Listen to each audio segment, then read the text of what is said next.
बिस्मिल्लाहिर्रहमानिर्रहीम। हम्मास साहब ने रावलपिंडी से सवाल पूछा है, फ़जर की नमाज़ कब तक पढ़ सकते हैं? फ़जर की नमाज़ क़ज़ा कब होती है, यानी इसका आखिरी वक्त क्या है? देखिए, सूरज का ज़रा सा किनारा भी निकल जाए तो फ़जर की नमाज़ क़ज़ा हो जाती है। और यदि वो रोज़ाना टाइम बदलता है तो हर मुल्क में अलग होता है, तो इसलिए ज़रा सा भी किनारा निकल जाए ना तो उससे पहले पहले आप फ़जर की नमाज़ पढ़ें।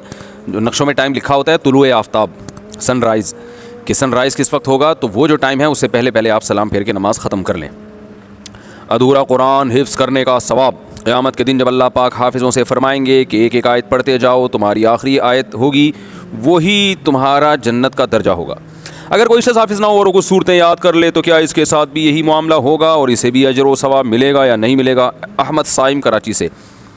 देखिए, जितना याद करेगा उतना अजर मिलेगा। अब आपने खुद हदीस पढ़ी है कि जो आखिरी आयत हाफिज़ पढ़ेगा वो उसका जन्नत का दर्जा होगा। तो ज़ाहिर है जो पूरा हाफिज़ नहीं है तो वो जितनी आयतें पढ़ेगा उतने बुलंद उसको दर्जात मिलेंगे। तो अगर पूरा कुरान हिफ्ज़ नहीं कर सकते तो जितना कर सकते हैं वो करें। हदीस में आता है कि जिस शख्स के सीने में ज़रा भी कुरान नहीं है, कल बैतिल खरिब, वो उजड़े हुए घर की तरह है। तो something is better than nothing. और ख़ास तौर पे वो जो सूरतें हैं जो रात को पढ़ी जाती है, जैसे सूरह मुल्क है, जो ख़ास सूरतें हैं, वो तो बहरहाल याद हर मुसलमान को कर लेनी चाहिए। नापाकी में रखे गए रोज़ों की क़ज़ा होगी? सवाल है भाई। नापाकी की हालत में जो रोज़े रखे गए हों, क्या इनकी क़ज़ा लाजिम है? राशिद साहब रावलपिंडी से पूछते हैं, जी क्यों नहीं लाजिम, नापाकी की हालत में रोज़े रखे क्यों? अच्छा, नापाकी से ख़वातीन की नापाकी मुराद है तो ज़ाहिर है उसमें तो रोज़े होते ही नहीं हैं। वो तो रखेंगे भी तो कल अदम होंगे, नहीं होंगे रोज़े, और वो बाद में क़ज़ा करने पड़ेंगे। और अगर मर्द को नापाकी की हालत में रोज़े रखें तो वो मर्द अगर नापाक हो तो उसका रोज़े पे कोई असर नहीं पड़ता, रोज़ा उससे हो जाता है। दानियाल नाम के नबी, क्या दानियाल किसी नबी का नाम है? अब्दुल्ला, कर्नाटक से।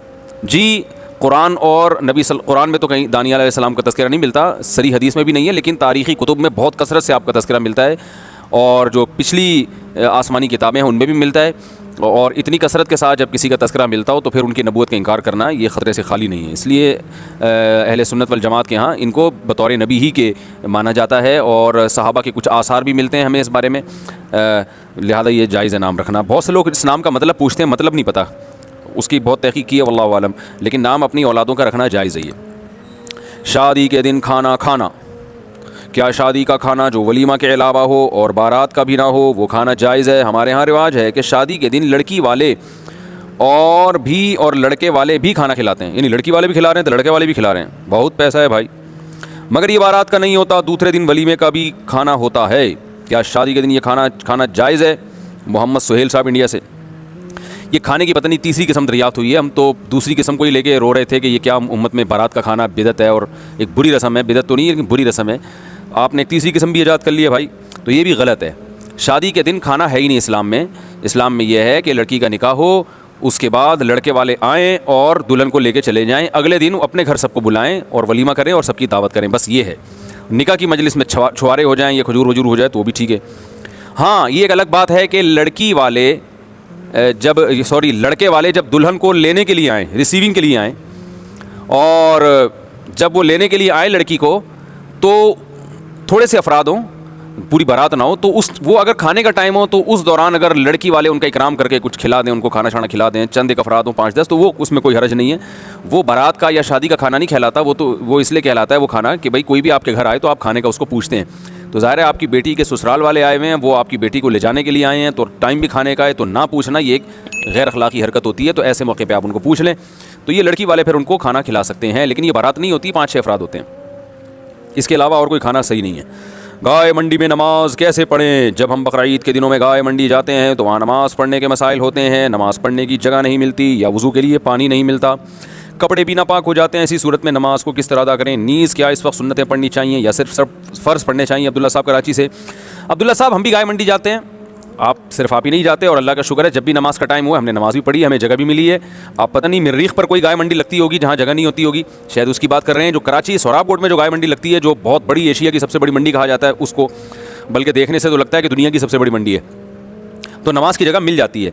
और अगर गोबर वोबर लग गया कपड़ों पे तो धोने में कितना टाइम लगता है, कहीं साइड पे ले जाके उसको धो लें। और तबलीग वाले तो बड़ा काम करते हैं, गाय मंडी में भी जो है ना आर्जी तौर पर नमाज़ों की जगह बनाते हैं, वहाँ बाकायदा गश्त होते हैं और वो 3-3 दिन वहाँ पर क़याम करते हैं। उनकी बड़ी हिम्मत है, अल्लाह ताला उनको इस अमल का बेहतरीन बदला अता फरमाए। तो वहाँ जाएंगे तो उनके पास पानी भी होता है, उस पानी से आप अपनी शलवार या जो भी गंदगी लगी है धो लें, गीले कपड़ों में नमाज़ पढ़ लें, थोड़ी देर तालीम में बैठ जाएँ तो और ज़्यादा सवाब मिलेगा। तो हर जगह नमाज की जगह मिल जाती है, इंसान अगर चाहे। फिर भी नहीं मिल रही तो कोई मोटी चादर लेके बिछाएं और उसी के ऊपर नमाज़ पढ़ लें।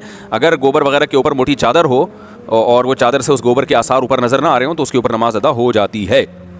नमाज छोड़ने की बहरहाल किसी कीमत पे इजाज़त नहीं है। रहा ये मसला कि सुन्नतें हैं तो सुन्नत मौक़दा भी पढ़नी चाहिए, आप मकाम की हालत में हैं। और अगर वाकई सुन्नत मौक़दा पढ़ने में कोई बहुत मुश्किल हो रही है तो फिर छोड़ी जा सकती हैं सुन्नत मौक़दा। क्या एहतलाम से रोज़ा टूट जाता है? क्या एहतलाम से रोज़ा टूट जाता है? आयतुल्लाह काशिफ बहावलपुर से। नहीं जी, एहतलाम से, नाइटफॉल से रोज़ा नहीं टूटता। अच्छा, इसी में एक मसला है, ये पूछा तो नहीं है लेकिन लोग पूछते बहुत हैं। हया के ख़िलाफ़ मसला है लेकिन मैं बयान कर देता हूँ क्योंकि नौजवान लोग इसमें बहुत मुब्तला हैं। हैंड प्रैक्टिस के बारे में बहुत पूछा जाता है कि इससे रोज़ा टूटता है या नहीं टूटता। तो हैंड प्रैक्टिस से भी रोज़ा टूट जाता है लेकिन इससे क़ज़ा लाजिम होती है, कफ़ारा लाजिम नहीं होता। कफ़ारा जब लाजिम होता है जब आदमी औरत के साथ या वाइफ के साथ इंटरकोर्स कर ले हम बिस्तरी के दौरान, और अगर इंटरकोर्स नहीं किया तो उससे फिर कफ़ारा लाजिम नहीं होता। अगर डिस्चार्ज हो गया तो सिर्फ क़ज़ा लाजिम होती है, कफ़ारा नहीं होता। डिस्चार्ज नहीं हुआ तो ना क़ज़ा है ना कफ़ारा है। तो ये मसला अगरचे हया के ख़िलाफ़ है लेकिन बहुत ज़्यादा पूछा जाता है और लोग बहुत ज़्यादा उलझन में मुब्तला होते हैं, इसलिए मैंने थोड़ा इसको बयान कर दिया है। रोज़े में लिपस्टिक लगा सकते हैं? औरत रोज़े की हालत में लिपस्टिक लगा सकती है, रोज़े पर कोई असर तो नहीं पड़ेगा। नौमान हमीद एबटाबाद से। ख़वातीन को चाहिए भाई थोड़ी देर मेकअप के बग़ैर भी रह लें। लिपस्टिक लगाने से रोज़ा तो नहीं टूटता लेकिन इस बात का इम्कान है कि आपकी ज़बान उस पर टच होगी, फिर वो जायका हो सकता है हलक के अंदर चला जाए, तो नापसंदीदा और मकरूह तो बहरहाल है। क्योंकि ख़तरा इस बात का मौजूद है कि आपकी ज़बान उस पर टच हो और थूक के ज़रिए वो लिपस्टिक के ज़र्रात आपके हलक तक पहुँच जाएँ। तो रोज़े में कोई ऐसा काम करना जिससे रोज़ा टूटने का ख़तरा हो, ऐसा काम मकरूह और नापसंदीदा बहरहाल है। लेकिन बहरहाल सिर्फ लिपस्टिक लगाने से रोज़ा नहीं टूटेगा।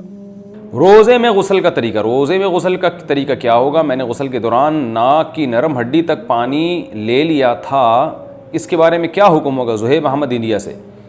भाई रोज़े में गरारा ना करें, मुंह भर के कुल्ली करें और नाक में नरम हड्डी तक पानी पहुंचा दें तो बस काफ़ी है, बहुत ज़्यादा अंदर न खींचें उसको। तरावी की 4 रकत के बाद कौन सी दुआ पढ़ें? अगर अक्सर मसाजिद में 4 रकत के बाद तस्बीह तरावी पढ़ी जाती है, क्या ये पढ़ना मसनून है? या कोई भी जिक्र कर सकते हैं? मोहम्मद गयासुल हक टेक्सला से। 4 रकत के बाद ये जो तरावी की मखसूस दुआ है वो मुझे तो याद भी नहीं है, क्योंकि साबित ही नहीं है तो हमने याद भी नहीं किया। वो ज़िल जबरूत वल मलकूत इस तरह के कुछ अल्फाज पढ़ते हैं लोग, तो ये किसी भी हदीस से साबित नहीं है। तो कोई भी जिक्र किया जा सकता है, चुप भी बैठा जा सकता है। असलाफ़ से ये बात साबित है कि वो 4 रकतों के बाद थोड़ा आराम किया करते थे, वक्फ़ा किया करते थे। उस वक्फ़े में आप कुछ भी कर सकते हैं।